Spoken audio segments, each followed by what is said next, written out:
भाजप प्रवक्ते केशव उपाध्ये हे आज नाशिक दौऱ्यावर आले होते। त्यांनी नाशिकमधील भारतीय जनता पक्षाच्या कार्यालयात माध्यमांशी संवाद साधला।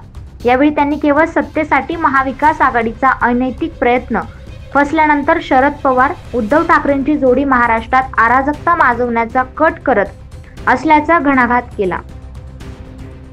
केवळ सत्तेसाठी महाविकास आघाडीचा अनैतिक प्रयोग फसल्यानंतर आता महाराष्ट्रामध्ये पवार ठाकरे जोडी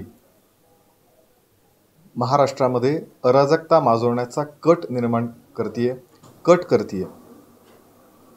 आपण गेले काही दिवस बघतो आहोत। 15 दिवसापूर्वी साधारणतः शरद पवार असं म्हणाले होते की आणि त्याच्यानंतरच्या सगळ्या घटना आपण ओळीने पाहिल्या तर महाराष्ट्रामध्ये अशा प्रकारची अराजकता निर्माण करण्याचा प्रयत्न ही जोडगोळी करतीये का, असा हा प्रश्न आहे। मुळामध्ये ज्या पद्धतीचं खरं म्हणजे महाराजांच्या स्मारकावर जे घडलं ते अत्यंत दुर्दैवी आहे आणि महाराष्ट्र सरकारने त्याची दखल घेत सगळी पावलं उचलत आहेत। पण याही परिस्थितीमध्ये एका अर्थाने मृताच्या टाळूवरचं लोणी खाणवाची मराठीत म्हण आहे।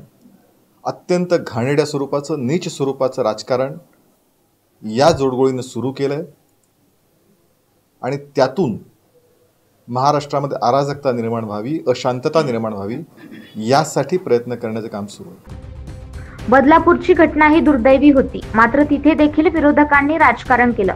उद्धव ठाकरे मुख्यमंत्री असताना कोणताही नवीन प्रकल्प राज्यात आला नाही, किंबहुना अनेक प्रकल्पांना त्यांनी स्थगिती दिल्याचा घणाघात भाजप प्रवक्ते केशव उपाध्ये यांनी यावेळी केला। Bureau report 9 news Maharashtra.